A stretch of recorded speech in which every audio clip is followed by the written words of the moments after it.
Olá, pessoal, sejam bem-vindos para mais uma aula de embriologia e hoje com o tema malformações congênitas. Essas malformações congênitas estão referindo ao sistema circulatório, onde malformações seriam patologias que podem envolver todo o processo de formação do coração e dos seus vasos. E congênita é uma palavra nova no qual se refere a uma doença que já foi vista ou também pode ser apresentada após o nascimento, porém se refere-se a uma doença que já foi vista ou desenvolvida durante o processo embrionário. Isso pode ser qualquer tipo de patologia. Se tiver um nome congênita, você já sabe que esse feto já nasceu com essa doença, ok?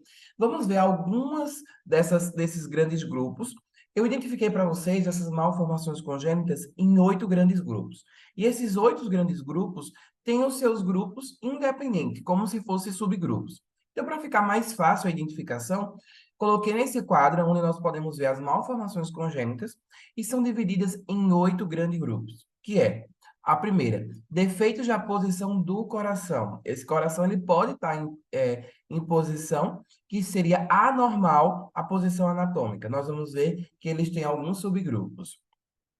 O 2, defeitos do tabique interauricular. Então, são todos aqueles defeitos que vão envolver o processo aí de tabicamento das aurículas, onde vai dividir em aurícula direita ou esquerda. O 3, defeitos do tabique interventricular. É aquele também que vai dividir os nossos ventrículos em direito e esquerdo. Defeitos do tronco arterioso. O tronco arterioso, nós vimos que é um grande tronco, né? Originado lá do bulbo cardíaco, onde esse tronco arterioso vão dar duas grandes artérias importantíssimas, que é o nosso tronco pulmonar e a nossa aorta ascendente. O quinto, defeitos do conduto auriculoventricular. Vimos que esse conduto auriculoventricular é o processo no qual liga, né, as aurículas aos ventrículos. Defeito da artéria aorta. Vimos também, né, que a aorta tem grande importância nesse processo de distribuição sanguínea, porque a aorta, né, vai ter a sua ascensão na artéria a aorta ascendente. Nós vamos ter ali o cajado aórtico, que vai dar algumas ramas importantíssimas para o sistema circulatório, e vai ter a sua continuação da aorta com a artéria torácica, a artéria abdominal, a ilíaca, entre outros que nós já vimos. A 7 é o defeito do sistema venoso. Defeito esse que também vai prejudicar muito o processo de circulação sanguínea, porque é através do sistema venoso que vai trazer, retornar todo esse sangue, né, que foi oxigenado nos tecidos e agora está trazendo dióxido de carbono. E o 8º é os defeitos das válvulas. Nós vimos que essas válvulas têm grande importância porque evitam aí o refluxo sanguíneo e também, né, servem como comportas para esse processo de ejeção sanguínea. Então, vamos agora analisar algumas imagens e vamos analisar também alguns aspectos-chave de cada patologia. O primeiro seria esses defeitos de posição no coração, onde nós vamos ter 2 subgrupos, que é a ectopia cardíaca e a dextrocardia. A ectopia cardíaca seria o processo no qual é uma malformação da parede torácica. E esse coração ele fica para fora do tórax, como nós podemos ver nessa imagem, no qual esse coração conseguimos ver o batimento desse coração, onde ele está envolvido apenas por um tecido muito fino, onde, no caso, essa ectopia cardíaca é um caso cirúrgico, onde ele deve ser colocado, né, para dentro desse tórax e ter aí reconstituído esse tecido epitelial do tórax. É um defeito congênito que a criança já nasce, obviamente, com esse defeito e pode ser identificado também no processo de desenvolvimento, onde em alguns exames de imagem pode ser visto que esse coração também está para fora desse tórax, tendo assim essa patologia que é a ectopia cardíaca. Outro defeito é a dextrocárdia. A dextrocárdia é a posição anormal do coração. Sabemos que a posição do coração, ele se encontra na posição esquerda, em sua maioria do nosso corpo, onde a sua ponta, né, que seria o vértice, se encontra no lado esquerdo do nosso corpo. E a dextrocárdia é o processo no qual esse coração está invertido. Ao invés de ser no lado esquerdo do nosso corpo, a sua grande maioria desse coração está no lado direito. e, obviamente, toda a anatomia desse coração será mudada, né? Porque mudou, obviamente, o seu processo no qual as cavidades também se encontram em lados opostos, onde a gente sabia que a aurícula direita recebe sangue com dióxido de carbono, agora vai ser a aurícula esquerda que vai receber sangue com dióxido de carbono. E, consequentemente, toda a anatomia do cajado aórtico e tudo aquilo que acompanha o processo do coração também vai estar em um lado oposto do fisiológico. O segundo grupo é os defeitos do tabique interauricular ou tabique auricular. São divididos em 4 subgrupos, onde nós vamos ter a ausência da válvula do forame oval, que nós sabemos que a ausência dessa válvula se refere ao septum premium, a persistência do ostium premium, porque sabemos que o ostium premium ele tem que se fechar para abrir, né, o ostium secundum, o forame oval demasiadamente grande, porque sabemos que esse forame oval não pode ser muito grande, porque se ele for muito grande, o septum premium, que serve como válvula, não vai fazer esse processo de tapar, né, esse sangue e, consequentemente, após o nascimento, não vai acontecer a fibrose, porque esses tecidos não vão estar proporcionais um ao outro. A ausência completa do tabique interauricular, consequentemente, vai ocasionar o quê? Apenas, ao invés de termos 2 aurículas no direito e esquerda, iríamos ter apenas uma aurícula e 2 ventrículos. E vamos analisar agora nas imagens.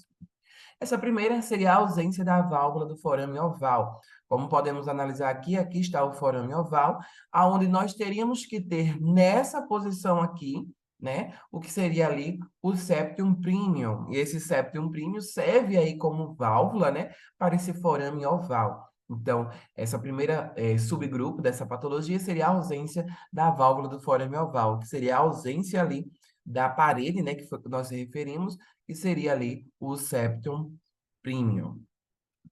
Esse segundo grupo seria a persistência do ostium premium. Vimos que o ostium premium, ele faz parte aqui, ó, da primeira parte, né, do septum premium, que vai começa esse processo de invaginação no qual esse tecido subendotelial vai em direção à umodístia endocárdica, e esse ostium premium, ele é um forame transitório, onde ele, no caso, ele tem que se fechar para abrir aqui o ostium secundum. Então, nesse caso aqui, o que aconteceu? Esse ostium premium, ele persistiu, não se fechou, consequentemente, eu não pude também ter o ostium secundum, porque se caso abrisse aqui o ostium secundum, esse tabique aqui seria completamente desaparecido, né? E, obviamente, como teria um tecido muito grande aqui solto no coração, iria ocasionar aí, né, um tamponamento em alguma artéria, alguma válvula que tivesse menor tamanho para a passagem desse tecido. Eu quero que vocês não observem as outras características que está abaixo, porque essa imagem está apenas para analisar a persistência do ostium premium. Vamos chegar em outras imagens onde a gente vai ter uma análise completa, ok? O terceiro seria o forame oval demasiadamente grande. Nós sabemos que esse forame oval ele tem que ser proporcionalmente, mais ou menos até aqui, aonde nós teríamos, né, o septum premium, que serviria como válvula, né, iria limitar a entrada de sangue do forame oval. Porém, esse forame oval é muito grande e o septum premium não tem a sua função valvular de forma correta, porque a entrada, né, desse sangue está muito grande. Então, essa seria uma patologia também envolvendo aí o tabique. E a ausência completa do tabique interauricular, onde nós teríamos aqui, ó, 2 ventrículos, ventrículo direito e esquerdo, e apenas uma aurícula, porque não tem divisão. Então, nós não teríamos essa divisão de aurícula direita e esquerda, apenas teríamos uma aurícula, porque não tem aqui a divisão das aurículas direita e esquerda. Então, não se desenvolveu o septum premium e o secundum secundum, e, consequentemente, não se desenvolveu os seus orifícios, né? O ostium premium, o ostium secundum e o forame oval. O terceiro grupo são os efeitos do tabique interventricular. Tabique esse, né, que vai dividir esses ventrículos em direito e esquerdo. E eles estão divididos aí em alguns subgrupos, que é a ausência por parte membranosa do tabique. Essa parte membranosa do tabique está envolvendo, né, no qual a gente ainda vai persistir essa comunicação dos ventrículos direito e esquerdo. A ausência por parte muscular desse tabique, onde nós vamos analisar que seria ali um defeito no qual sofre o processo do tronco arterioso, que não tem a sua contribuição, e nós vamos ver também a ausência do tabique por completo, né, no tabique septum ínfero, que não teria a sua contribuição e não iria se desenvolver. Vamos analisar. O primeiro seria a ausência por parte do tabique, da parte membranosa do tabique, né? Isso se produz porque ele teve uma falha, né, no desenvolvimento incompleto do tabique aórtico pulmonar, onde esse tabique aórtico pulmonar não teve esse desenvolvimento por completo, consequentemente ficou essa abertura entre o ventrículo direito e esquerdo. E sabemos que essa abertura tem que ser, esse fechamento tem que ser por completo, né? Porque esses ventrículos não irão se comunicar entre um e outro. O segundo seria a ausência por parte muscular desse tabique, onde seria o não desenvolvimento do septum ínfero, onde esse septum ínfero não começou um tecido, né, originado da parte inferior e se juntou aqui com a parte desse tronco, né, essa parte muscular do tronco aórtico pulmonar, né, do tronco arterioso, e consequentemente não se funcionaram e obviamente ficou uma grande abertura. E o segundo, perdão, e o terceiro seria a ausência de todo o tabique ventricular, que nesse caso aqui nós teríamos, se caso a parte das aurículas, né, do tabique interauricular tivesse funcionado de forma correta, nós teríamos aqui duas aurículas e apenas um ventrículo por parte de todo esse tabique ventricular, né, que seria o septum inferior. O quarto grupo seria os defeitos do tronco arterioso, que no caso aí tem 3 subgrupos, né? Que é o tronco arterioso persistente, que também pode ser chamado de ductus persistente, é um sinônimo, né? Aí dessa patologia. O segundo seria a transposição dos grandes vasos. Essa transposição dos grandes vasos é o processo no qual esses grandes vasos, né? Que nós sabemos que a aorta ascendente e o tronco pulmonar estão conectados com o ventrículo oposto, onde sabemos que no ventrículo direito tem que se conectar o tronco pulmonar e no ventrículo esquerdo a artéria aorta, então, consequentemente, essa conexão estaria de forma trocada, né? E a tetralogia de Falópio, que é uma tetralogia que vai envolver 4 patologias em uma só. Essa tetralogia de Falópio é uma tetralogia muito perigosa, porque é uma patologia que, no caso, não envolve apenas uma falha, né, que pode ser mais facilmente corrigida, aonde aí, no caso, ela teria 4 patologias que vão envolver essa síndrome, que nós vamos analisar um pouco mais à frente. Essa primeira seria o tronco arterioso persistente ou ductus persistente, que é um sinônimo, né? Que é um processo no qual não tem o desenvolvimento do tabique aórtico pulmonar e, consequentemente, nós vamos ter apenas um vaso. Então, a gente pode ver aqui, ó, que não teve esse desenvolvimento para se formar o que seria a aorta, ascendente, cajeado e o outro, o tronco pulmonar. O que aconteceu? Apenas se formou um vaso. Então, consequentemente, o sangue que vem, né, dos ventrículos vão se mesclar e vão para nas duas direções, tanto da aorta ascendente quanto do tronco pulmonar, e obviamente isso é prejudicial para o recém-nascido, né? Porque no caso ele vai ter esse mescla de sangue, consequentemente vai levar pouco oxigênio para as suas células. O segundo seria a transposição dos grandes vasos, onde eu coloquei aqui uma imagem para vocês. Nós sabemos que esse tronco arterioso ele vai crescer e vai se desenvolver de forma espiralada. Então, podemos dizer aqui, ó, que o tronco pulmonar ele está no lado esquerdo, porém ele se conecta com o ventrículo direito. E a aorta, né, a ascendente, ela está no lado direito, porém ela se conecta com o ventrículo esquerdo. Essa imagem aqui é a forma fisiológica que se deve acontecer.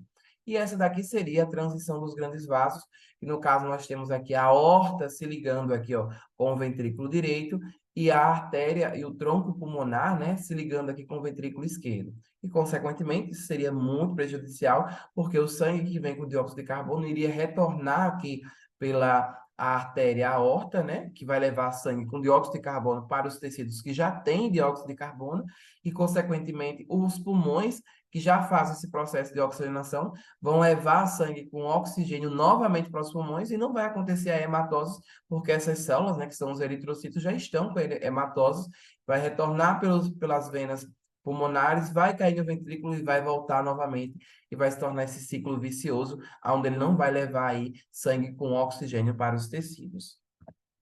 Essa terceira, né, seria a tetralogia de Falópio, que no caso falamos que envolve 4 patologias. A primeira, né, é o estreitamento do tronco pulmonar, onde podemos ver aqui esse tronco pulmonar, ele está muito menor proporcionalmente aqui, ó, à aorta ascendente. Consequentemente, esse tronco pulmonar aqui vai receber, né, vai conseguir levar pouco sangue para o processo de oxigenação.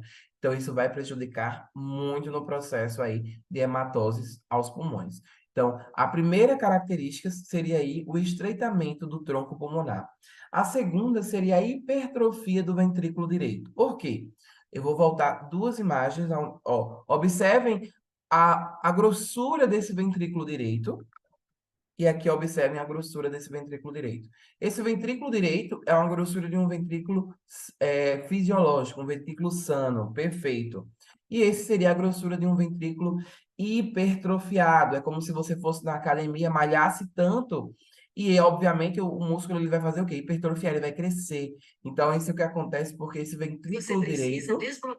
ventrículo direito está sobrecarregado porque ele está trabalhando muito, ejetando sangue, né, desse ventrículo e levando, obviamente, tanto para o tronco pulmonar, que está muito pequeno, então, consequentemente, ele vai causar muita resistência, e isso vai prejudicar, obviamente, esse coração, porque ele vai ficar aí com essa hipertrofia na parte muscular, que seria o miocárdio desse coração. A terceira característica seria ali a questão da raiz da aorta está muito para o lado do ventrículo direito. Consequentemente, isso seria aí o processo no qual essa aorta também iria receber sangue com dióxido de carbono.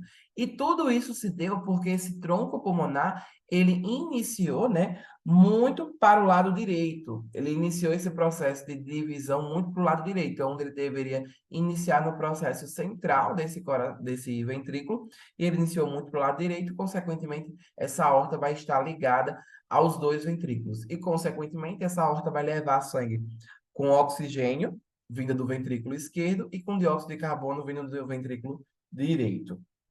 E a quarta característica da tetralogia de Falópio seria a comunicação entre os ventrículos direito e esquerdo, que podemos ver aqui que eles se comunicam, e sabemos que essa comunicação não deve existir após o processo de tabicamento interventricular, e, consequentemente, acontece aqui um mescle de sangue, e essa patologia é muito prejudicial, porque ela envolve não só uma característica, como várias características, e pode ocasionar aí algo bem mais grave, e esse recém-nascido necessitaria aí de um transplante, né, cardíaco, e muitas vezes vai prejudicar também os pulmões, porque vai sobrecarregar os pulmões, porque está chegando pouco sangue, podemos aí também falar, dependendo da situação do paciente, em um transplante aí cardiopulmonar.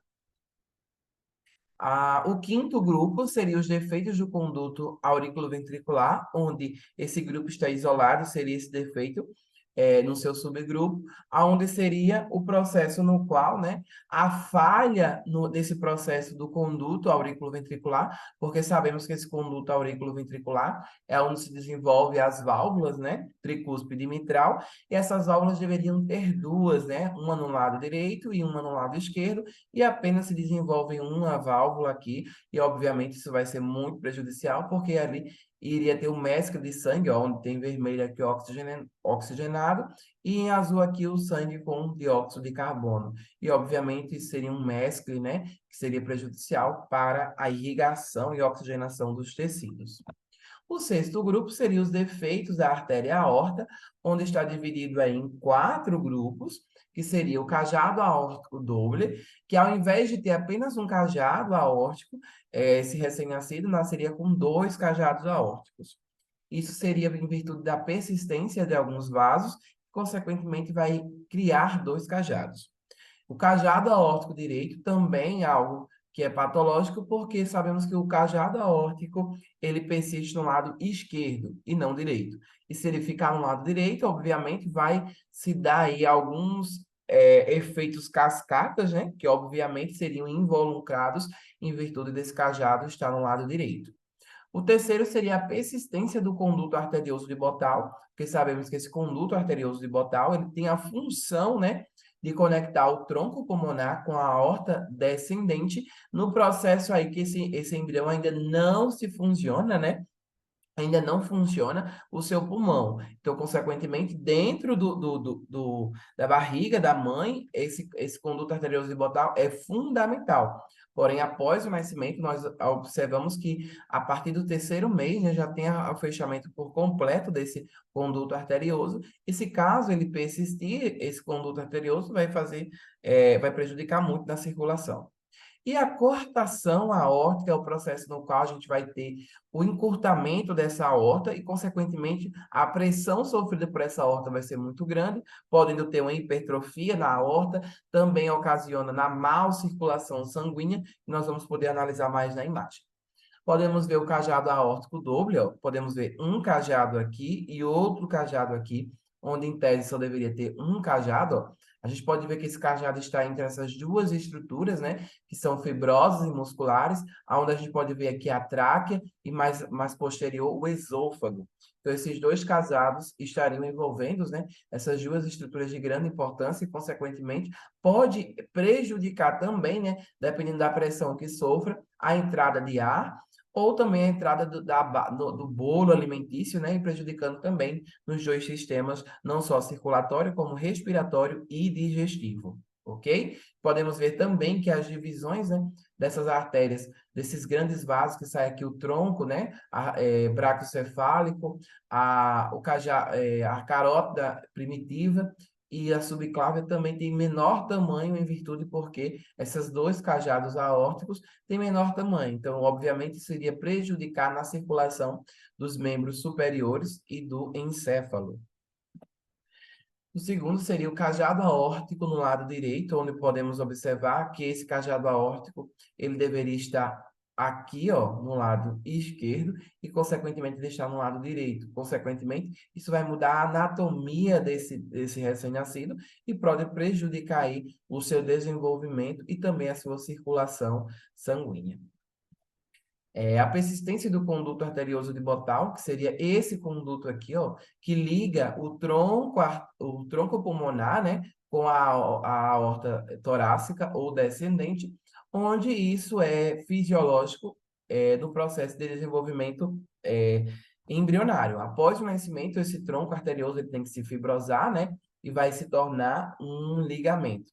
Após isso, se caso ele não se tornar um ligamento, ele é algo patológico, porque ele vai evitar que esse sangue vá aqui, ó, para as artérias pulmonares direita e esquerda e vá para o oxigênio oxigenado. Então, é como se viesse sangue com dióxido de carbono e imediatamente já descesse aqui para a aorta descendente e não fosse, né, fazer esse processo aí de oxigenação. E, obviamente, vai levar pouco oxigênio para os tecidos. Esse bebê ele pode ficar um pouco azulado, né? Em muitas dessas patologias, uma das características mais fortes é que esse bebê fica um pouco azul, pela questão da hipóxia, que é muito marcada, né? Pela questão da falta de oxigenação para os tecidos.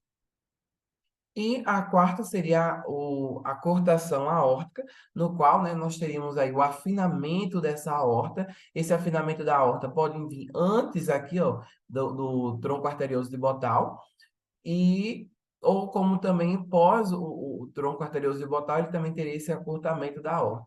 Isso, obviamente, vai prejudicar, porque aqui nós sabíamos que aqui teria uma grande pressão, porque o volume de sangue aqui é muito alto e, consequentemente, a evasão para a saída desse sangue é muito pequena.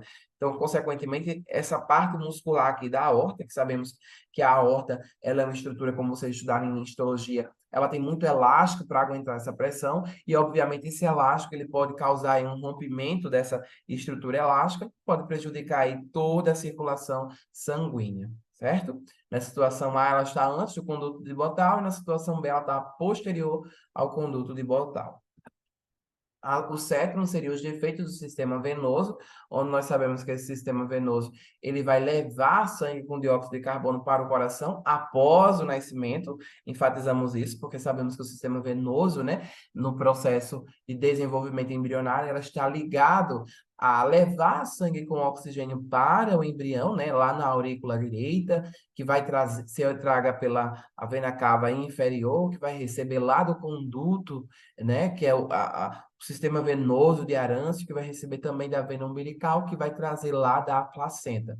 Então, temos que saber todo esse processo que está involucrado, né, tanto na oxigenação do desenvolvimento embrionário, como também do recém-nascido e do adulto, que é o mesmo, né? E esses efeitos do sistema venoso está dividido em três subgrupos, que é a vena cava superior doble. Então, ao invés de ter apenas uma vena cava superior, que nós sabemos que essa vena cava superior foi dada através daquela conexão intercardinal, onde aconteceu essa conexão intercardinal e se criou apenas uma vena cava superior.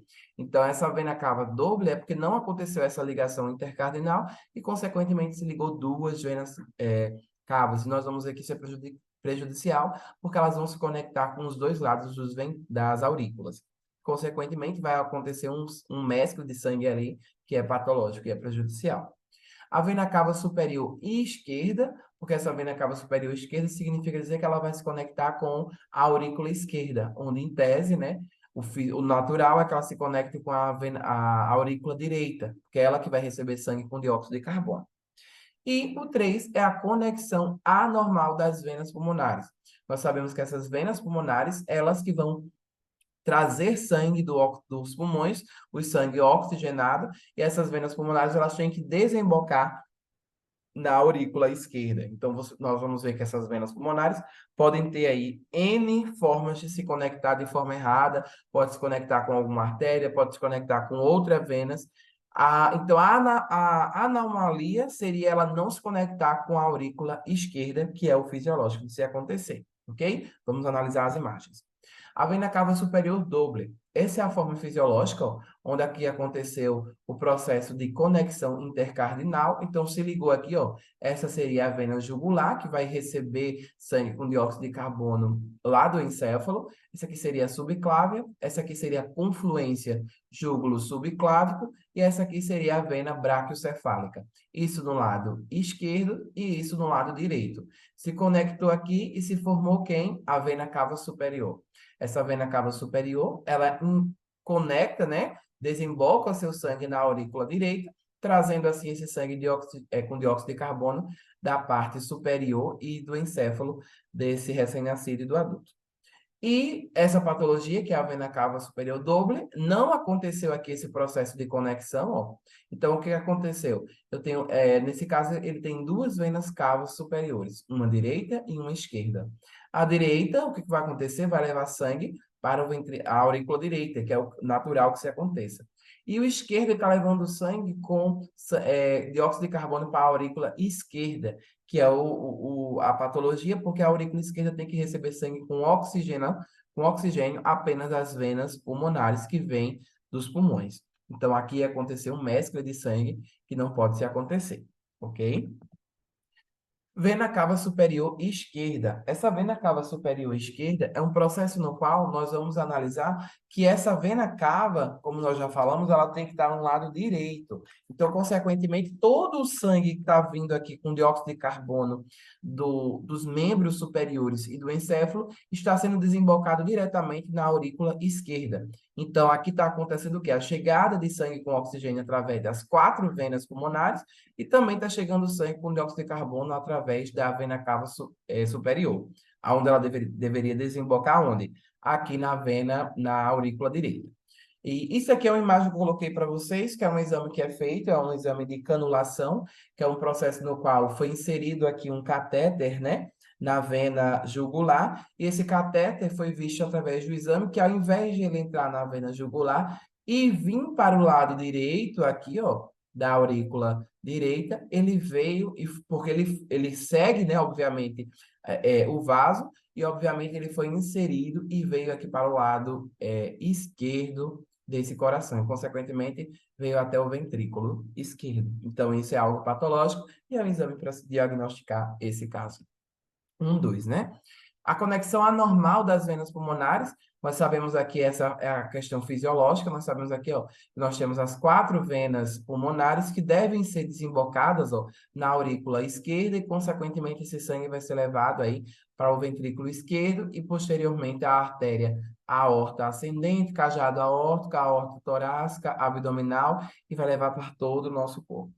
E essa conexão anormal dessas venas pulmonares, podemos ver aqui, ó, que essas venas pulmonares, chegando o sangue aqui, ao invés de ela levar para a aurícula esquerda, é o que aconteceu, ó. Ela está se conectando onde?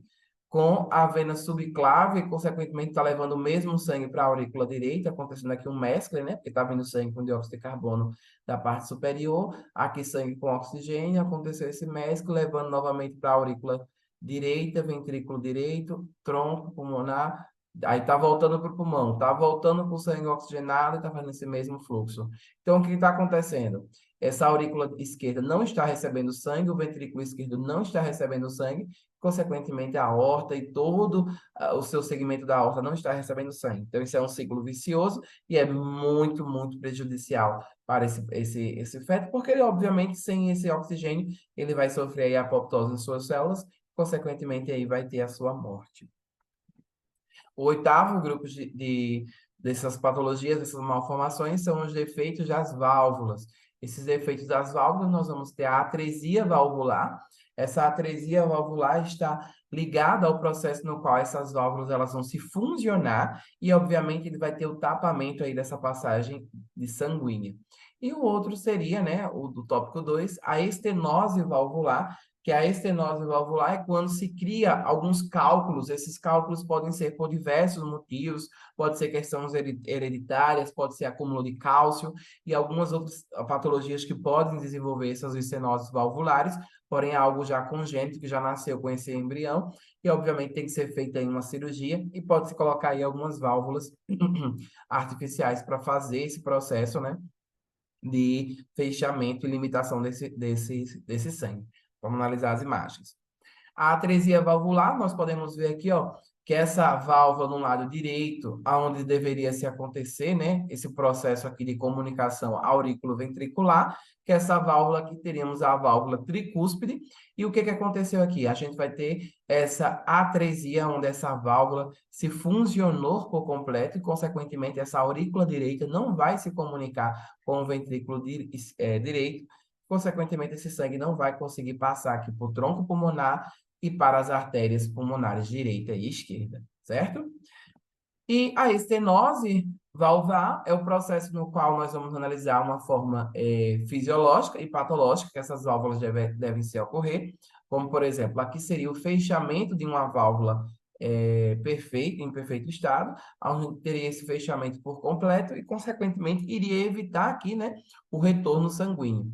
E aí, quando essas válvulas se abrem, esse era o processo no qual elas deveriam se abrir, para que consiga esse sangue passar por completo para uma de suas cavidades.